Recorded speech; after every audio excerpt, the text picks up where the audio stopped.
Nous sommes à la Maison Félix-Leclerc pour une nouvelle émission de Mosaïque. Bienvenue, nous recevons aujourd'hui Marie Desjardins. Marie Desjardins, bonjour. Bonjour. Alors, ça me fait vraiment plaisir de t'accueillir. Tu es une auteure, donc tu as écrit des romans, tu es aussi une auteure de biographie. Ça semble être une partie importante dans ta vie littéraire, si on peut dire. Dans notre conversation précédente, tu m'as aussi dit que tu travaillais comme éditrice dans les maisons d'édition. Alors, c'est tout un univers. Tu es quelqu'un qui réside dans notre région depuis quand même quelques années. Ben, moi, au départ, je viens de Montréal, mais j'ai quand même grandi dans le West Island. Et puis après, j'ai bougé un peu partout. Jusqu'à ce qu'il y a presque 14 ans maintenant, je me suis dit « Ah, j'aimerais bien retourner dans l'ouest de l'île, mais c'était trop cher. » Donc, et je voulais quand même un peu de terrain, et je voulais un petit peu des arbres. Donc, c'était Hudson qui était tout indiqué pour moi parce que c'est près de l'eau, parce que c'est marchable de partout, parce que j'ai un frère qui est là. Donc, voilà. La famille, la famille, c'est important. Et je ne regrette pas mon choix du tout, que c'est une région vraiment... super agréable. OK, merveilleux. Puis, alors, qu'est-ce qui t'a amené à la littérature? Pourquoi tu écris? Alors, ça, c'est un beau ça sujet. peut prendre plus de temps, ça. Ah, mais c'est parfait, j'espère. Ça va prendre plus que 5 minutes. Bien, moi, j'ai toujours adoré la lecture, j'ai toujours lu. Dans ma famille, ma grand-mère écrivait, mon oncle écrivait, il faisait de l'édition, etc. Et puis, je me suis rendu compte très, très, très tôt que j'étais passionnée par les mots.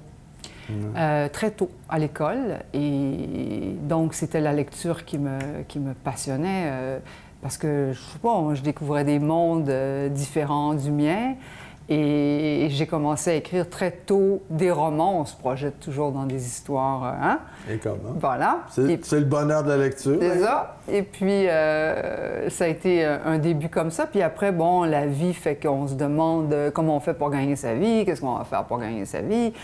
Alors, je voulais être avocate, je voulais être archéologue, bon, toutes sortes de trucs qui ne tenaient pas la route. Ah, ben ça aurait pu. Ça aurait pu, mais pas pour moi. Okay. Et puis finalement, comme je coulais en maths, en chimie, en physique, en fait, j'étais un gros zéro. Quelques avenues. Voilà, ça en coupait beaucoup, surtout au cégep. Pas de maths, il reste quoi? Pas grand-chose. Ouais. Alors, mon père me dit, écoute, Marie, tu sais écrire, fais donc des lettres.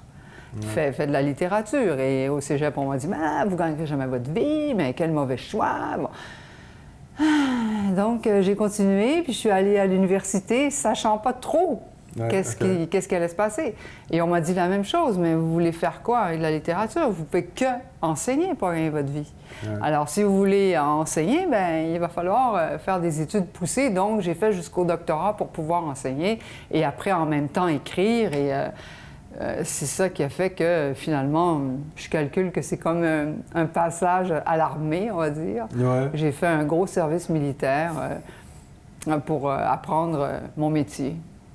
Tu parles des études comme un service militaire ou de l'enseignement comme un service militaire? Les études, c'est un entraînement. Ouais. C'est-à-dire que je ne crois pas qu'on doive faire un bac ou une maîtrise ou un doctorat pour écrire un roman ou écrire une biographie. Non, parce que le talent est complètement indissociable de ça. Par contre, en revanche, devrais-je dire, c'est une bonne chose d'aller à l'école et de travailler. Et si on veut faire des trucs plus méthodologiques ou plus historiques, comme j'ai fait plus tard, parce qu'on apprend à travailler. Franchement, c'est une affaire d'apprendre à écrire, à travailler. Ça, je ne le regrette pas du tout. C'est pour ça que je dis que c'est un petit peu un entraînement de discipline et puis de méthode. OK. Donc, tu as eu des maîtres à penser, j'imagine, là, dans tes enseignants ou ailleurs, dans tes lectures, à travers tes lectures, ou je sais pas, tu sais, des fois, ça peut être une figure même qu'on voit à la télévision, un auteur, Jean Rostand, par exemple. Oui, c'est ça. Si tu as vu ça au sel de la semaine, Jean Rostand, ça reste comme... disons qu'au bac, au premier cycle, c'était une découverte. Les professeurs étaient très bons. À Concordia, j'étais dans la plupart des cas, les professeurs étaient très bons. Après, il a fallu faire une maîtrise. À Concordia, on n'offre pas la maîtrise, donc je suis allée à l'Université de Montréal, puis pour trouver un prof qui pouvait m'aider dans mes affaires, j'ai consulté le petit dépliant, et puis j'ai regardé un peu, je connaissais personne dans ce milieu-là. Et je suis tombée sur un bonhomme qui était spécialiste du 19e siècle et des femmes. Or, moi, je voulais travailler sur la comtesse de Ségur. Alors, donc ta maîtrise a été là-dessus. Oui. Oui. Et après, j'ai fait un livre plus tard assez poussé là-dessus, et puis je donne une conférence sur ça demain. Donc, j'ai fait ça toute ma vie, l'affaire de la comtesse de Ségur. Et j'ai donc rencontré à l'Université de Montréal Réginald Hamel, qui est le père d'une poète de la région, Julie Hamel de Belle, qui est à Pincourt. Et cet homme-là, qui est une espèce de rocker de la littérature, me dit « Ah, la comtesse de Ségur, c'est votre bacon, faites-le cuire comme vous voulez, mais sous ma gouverne. » Alors, j'ai été convoquée à la liberté, mais en même temps au travail, parce que cet homme-là, c'était vraiment un capitaine de Légion étrangère. Donc, j'ai vraiment appris à travailler. De là, l'armée, la référence. De là, l'armée.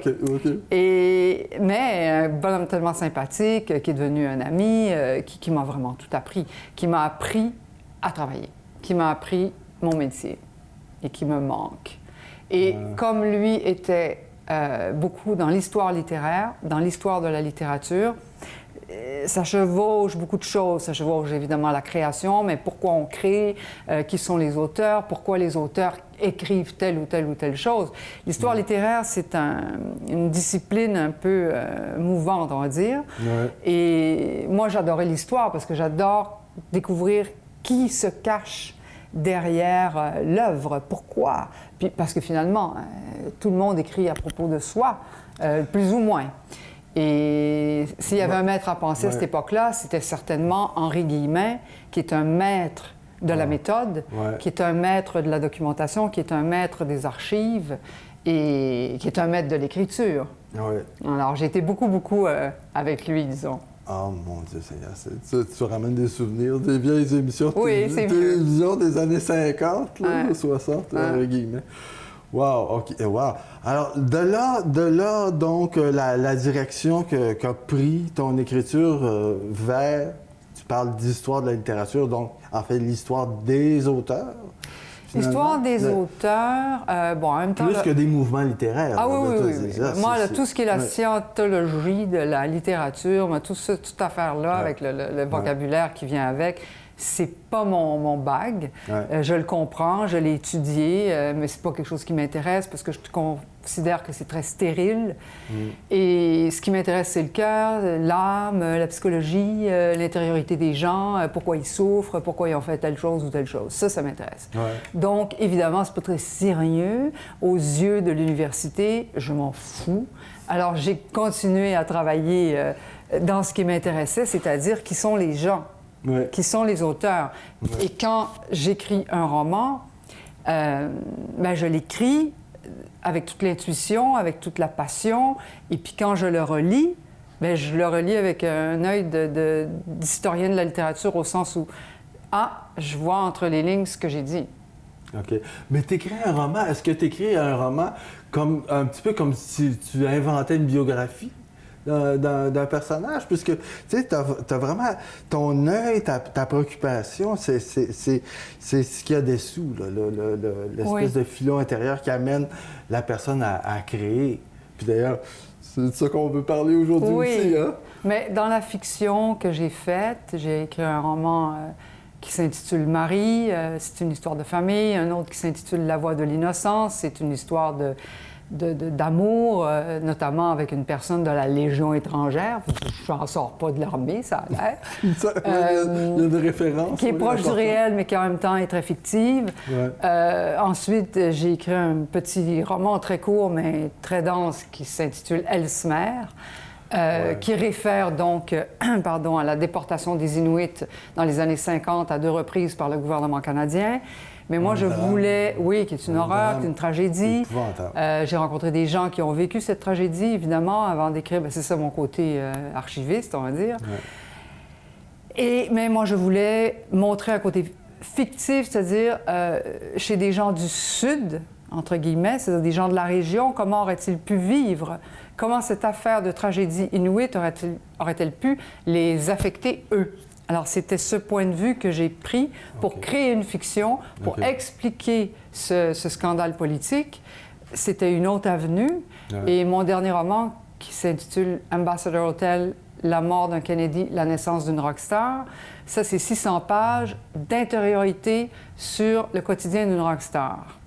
Mais est-ce que ça parle de rock? Oui, ça parle de rock pendant 600 pages, mais finalement, ça parle de la rockstar elle-même qui est seule avec elle-même. Ouais. Donc, qui se regarde, qui s'analyse, c'est le bilan, c'est la dernière tournée, qu'est-ce qui se passe après, est-ce que ça valait le coup une telle vie, et un retour sur le passé, bon, bref. C'est intéressant, mais est-ce que tu as effectivement rencontré une rockstar? Là, ça, c'est une rockstar imaginaire, là, c'est un roman. Oui. Mais tu as rencontré donc des gens de cet univers-là. Oui. Puis c'est là que tu as puisé tes sources. Oui.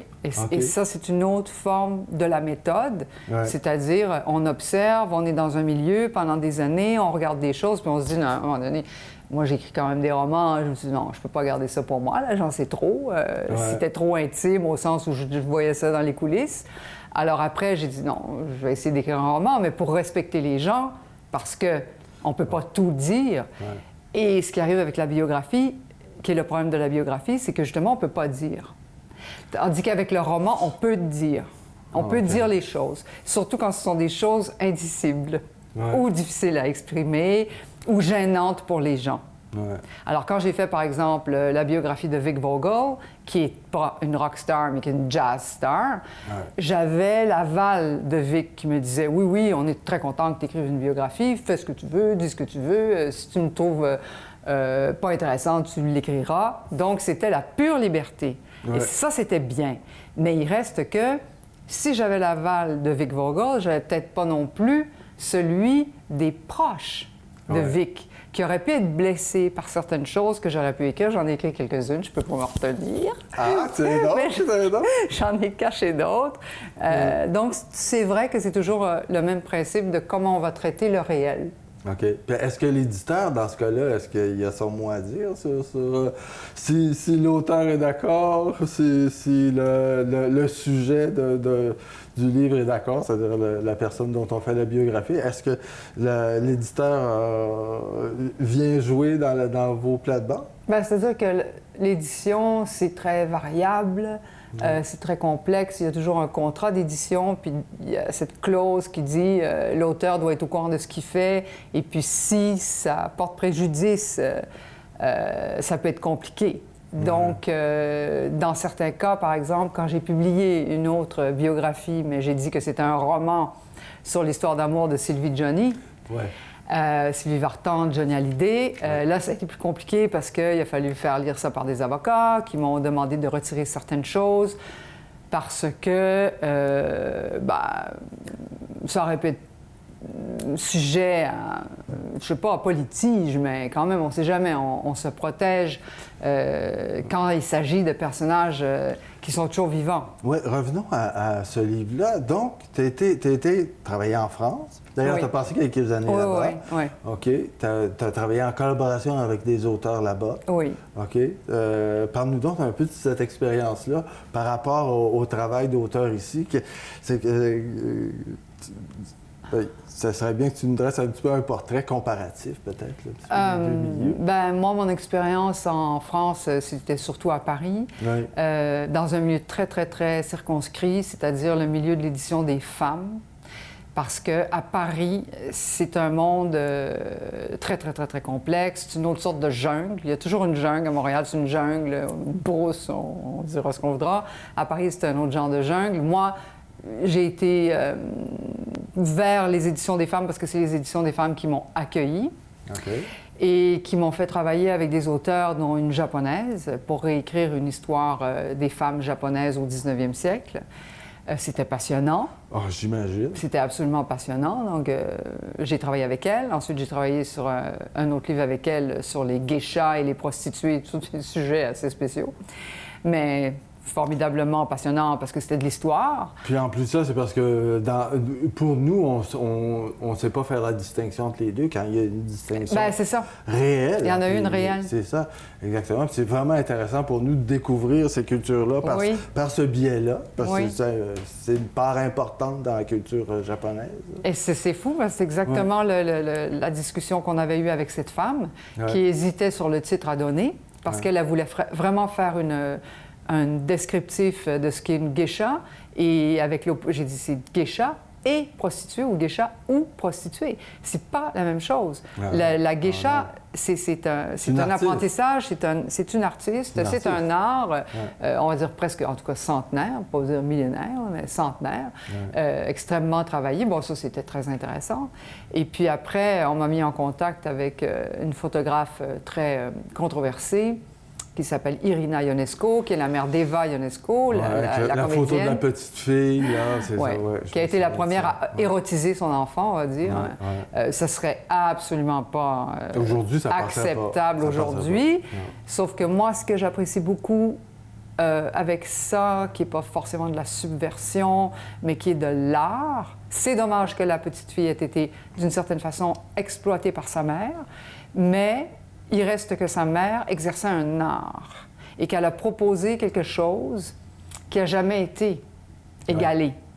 Alors, est-ce que l'art a tous les droits? Nous déciderons de cette question lors d'une prochaine... Oui, je pense pas qu'on va...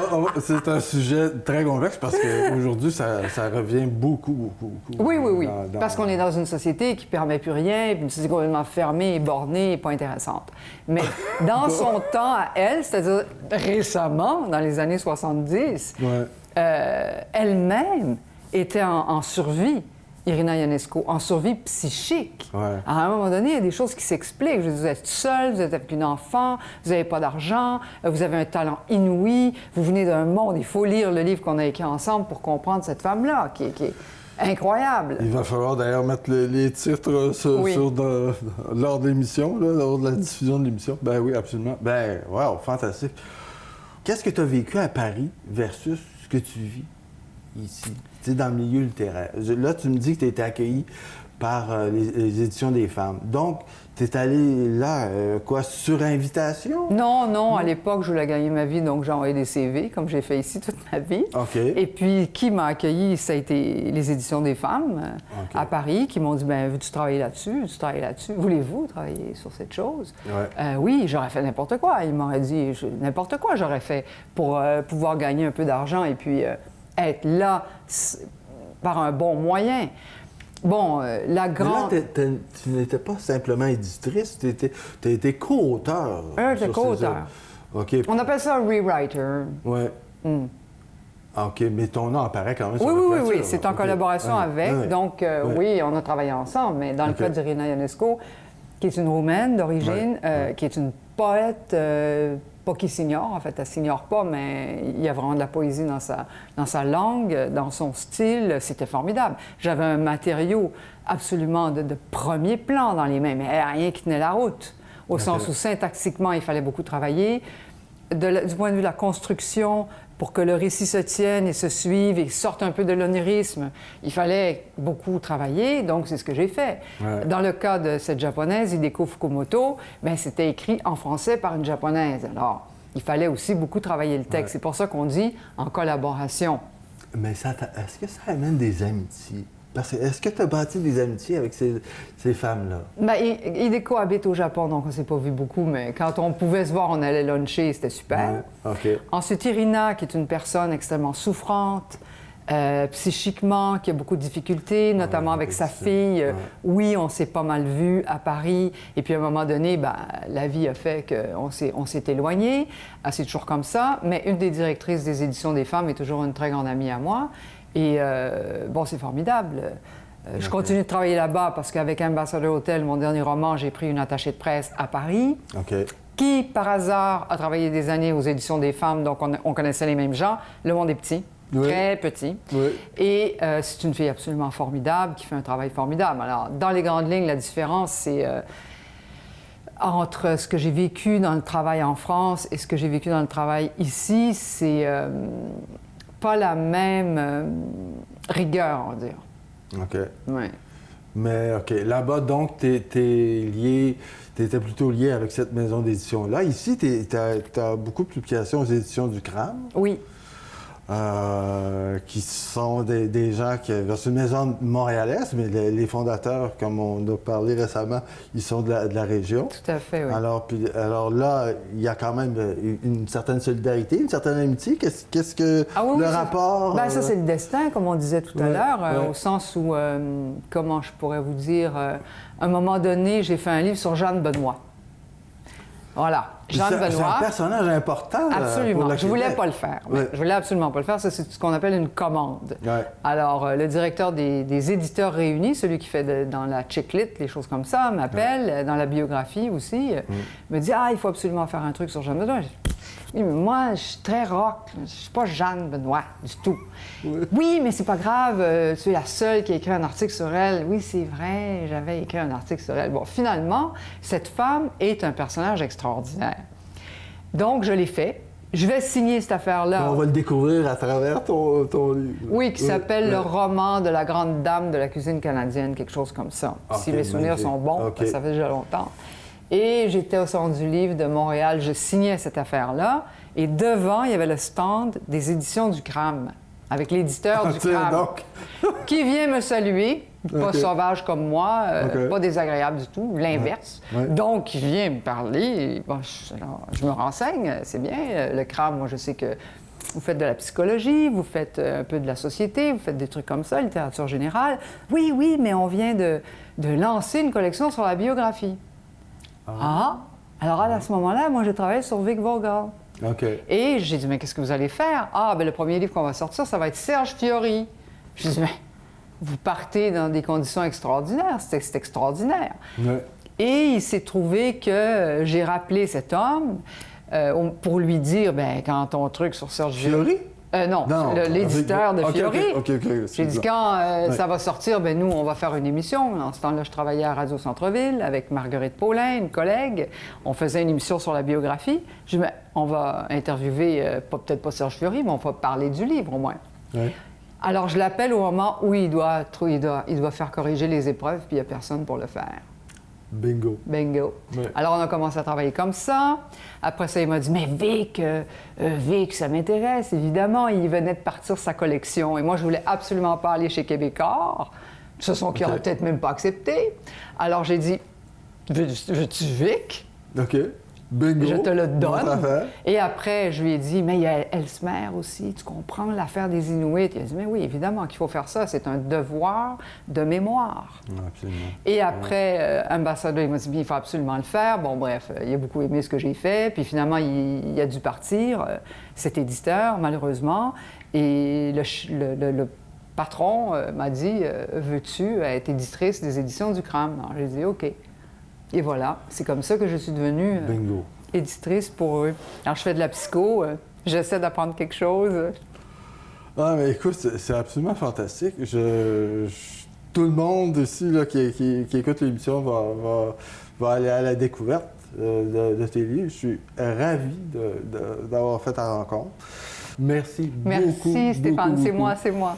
Alors, au plaisir. On aura peut-être une occasion de se retrouver. Ça serait vraiment merveilleux. On l'espère. Oui. Merci. Alors, je vous remercie d'avoir été avec nous.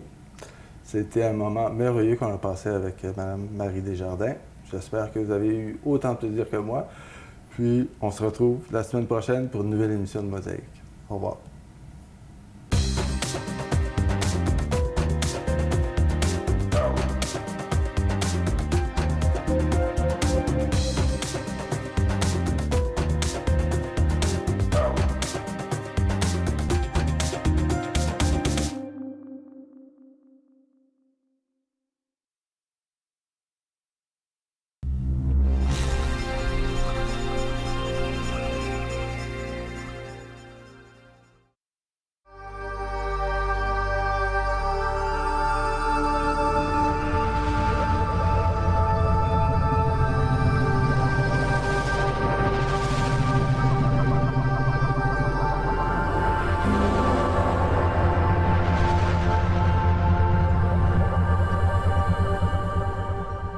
Depuis mon arrivée au Québec, j'ai vu des matchs de sport où les spectateurs autant que les joueurs se battaient. D'ailleurs, les commentateurs sportifs ne négligeaient pas de provoquer le tout en employant des termes tels que Les deux équipes se confrontent ce soir. Des attaquants contre la défensive. Des hostilités ont démarré entre les deux clans, la guerre des tranchées. Même Pierre de Coubertin, le créateur des Jeux olympiques modernes, affirmait que le sport rendait les jeunes plus aptes à la guerre. Est-ce vrai que le sport désunit les peuples?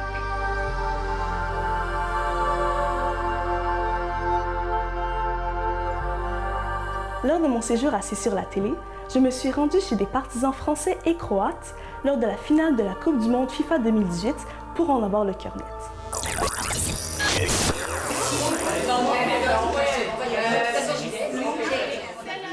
Moi, ça fait plusieurs décennies que je suis au Québec, mais quand on entend que la France ça va en finale, ça ravive un petit peu nos souvenirs et puis la fierté de ses origines. Et puis aussi de pouvoir partager avec les Québécois de souche. Qu'est-ce que ça représente pour vous de voir votre pays en finale? Ah, c'est la fierté. C'est un petit pays de 4 millions qui se sont rendus à la grande finale pour la première fois de leur existence. Alors, beaucoup de fierté. En fait, aujourd'hui, je suis chez ma collègue et amie Julia, qui, elle, est d'origine croate. Alors, on se taquine. Ça fait l'occasion aussi de faire mieux connaître nos différentes cultures. Pour quelle équipe êtes-vous partisan? Moi, je prends pour les Croates, l'équipe de Croatie, qui est une équipe qui a du cœur, puis qui a passé à travers toutes sortes d'épreuves là, pour se rendre jusqu'en finale. Puis, go la Croatie! Laissez l'interview et puis allons supporter la France.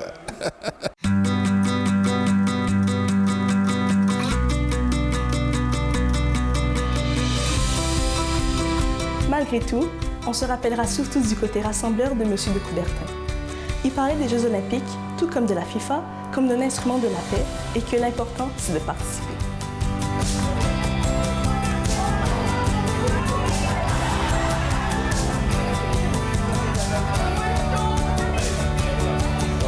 On est chez des amis, Julia, croate. On a bien mangé des saucisses croates.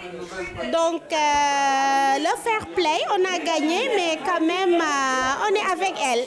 Malheureusement, la Croatie n'a pas gagné la Coupe du Monde. Mais qu'avez-vous appris aujourd'hui?